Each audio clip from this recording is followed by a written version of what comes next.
अज़दवाजी ताल्लुक के वक्त बिस्मिल्लाह शरीफ पढ़ना सुन्नत है। तफसीर नाइमी जिल्द नंबर 2 सफ़ा नंबर 410 में दर्ज है कि ताल्लुक कायम करते वक्त बिस्मिल्लाह पढ़ना सुन्नत है, लेकिन याद रहे इस सतर खोलने से पहले यानी कपड़े उतारने से पहले बिस्मिल्लाह पढ़ लें। सबसे बेहतर ये है कि जब कमरे में दाखिल हो तो बिस्मिल्लाह पढ़कर दाया कदम अंदर रखें। इस तरह शैतान कमरे से बाहर ही ठहर जाएगा और शरीक नहीं हो सकेगा। नंबर 2, अज़दवाजी ताल्लुक के वक्त ज्यादा बातें करना या शोर मचाना मकरूह है। फतावा रज़विया जिल्द नंबर 9 सफ़ा नंबर 46 में ये बात दर्ज है कि इस वक्त गैर जरूरी बातें करने से बच्चे के तोतला होने का खतरा रहता है।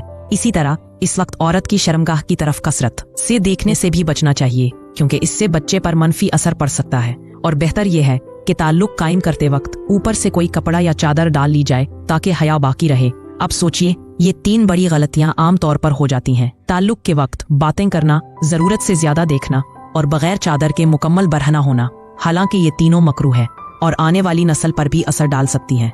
सवाल नंबर 3 का जवाब ये है कि हैज़ के दौरान बीवी से अज़दवाजी ताल्लुक कायम नहीं करना चाहिए और ना ही मियाँ बीवी अपनी ख्वाहिशात को किसी और गलत तरीके से पूरा करें। इस्लाम इसकी इजाज़त नहीं देता, इसलिए हैज़ के दिनों में बीवी से ताल्लुक ना रखें और ना ही किसी दूसरे तरीके को अपनाएं। सवाल नंबर 4, क्या बीवी अपने शौहर को हाथ से राहत पहुंचा सकती है? इसका जवाब यह है कि इस्लाम में हाथ से मनी खारिज करना, चाहे मर्द खुद करे या बीवी के जरिए हो, मकरूह है। इसे फ़क़ही इस्तिलाह में इस्तिमना कहा जाता है, इसलिए बेहतर है कि इस अमल से बचा जाए।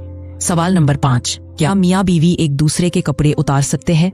जी हाँ, मियाँ बीवी एक दूसरे के कपड़े उतार सकते हैं, इसमें कोई हरज नहीं है, लेकिन बिल्कुल बरहाना हो जाना और मुकम्मल नंगे होकर ताल्लुक कायम करना मुनासिब नहीं है, इसलिए हया का पहलू बाकी रखते हुए अमल करना चाहिए। सवाल नंबर 6, अक्सर लोग एक बड़ी गलती करते हैं कि बीवी के साथ होते हुए जहन में किसी और का तस्वुर कर लेते हैं।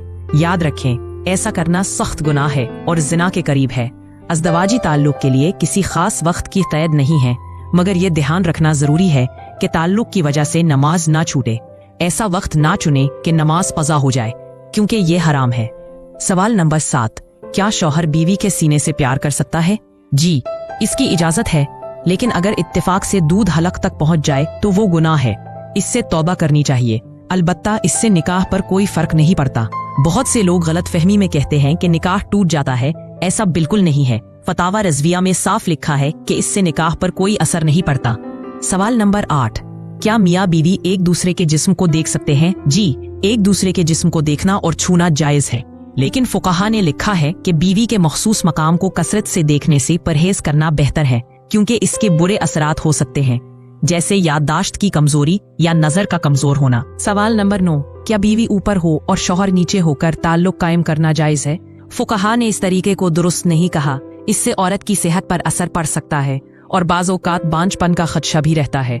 इसलिए बहनें खास तौर पर ध्यान दें और अपने शौहरों को इस तरीके से रोकें। सवाल नंबर 10, अज़दवाजी ताल्लुक के बाद शौहर और बीवी को अपना सत्तर अलग अलग कपड़ों से साफ करना चाहिए। अगर दोनों एक ही कपड़े या टिश्यू से पाकी हासिल करें तो इससे दिलों में नफरत या दूरी पैदा होने का खतरा रहता है, इसलिए बेहतर है कि अलग अलग कपड़ों या टिश्यू का इस्तेमाल किया जाए। सवाल नंबर 11, अगर एक बार ताल्लुक के बाद दोबारा ताल्लुक कायम करना हो तो बेहतर है कि पहले जिस्म को धो लिया जाए या वुजू कर लिया जाए। आला हजरत रहमतुल्लाह अलैह फरमाते हैं कि औरत के अंदर मर्द के मुकाबले 100 गुना ज्यादा शहवत होती है, इसलिए इस बात का ख्याल रखना जरूरी है कि सफाई और तहारत का एहतिमाम हो ताकि आने वाली नस्ल सेहतमंद रहे। याद रखें, इस ताल्लुक पर हमेशा हया को मुसल्लत रखा गया है। अगर शौहर जल्दी फारिग हो जाए तो फौरन बीवी से जुदा ना हो, बल्कि कुछ देर साथ ठहर कर फिर अलग हो। मर्द को चाहिए कि वो अपनी बीवी को मुकम्मल तौर पर मुतमईन करे और फिर जुदा हो। हजरत इमाम गजाली रहमतुल्लाह अलैह फरमाते हैं कि इज़दवाजी ताल्लुक जन्नत की लज्जतों में से एक लज्जत है। हजरत जुनैद बगदादी रहमतुल्लाह अलैह फरमाते हैं कि इंसान के लिए इज़दवाजी ताल्लुक इतना ही जरूरी है जितना खाने पीने की जरूरत, क्योंकि बीवी दिल की तहारत और सुकून का सबब है। मुस्लिम शरीफ की एक हदीस में आता है कि जिस तरह नाजायज ताल्लुक पर गुनाह है, उसी तरह जायज और हलाल ताल्लुक पर नेकियां भी हैं। अगर मियाँ बीवी शरीयत के मुताबिक ताल्लुक कायम करे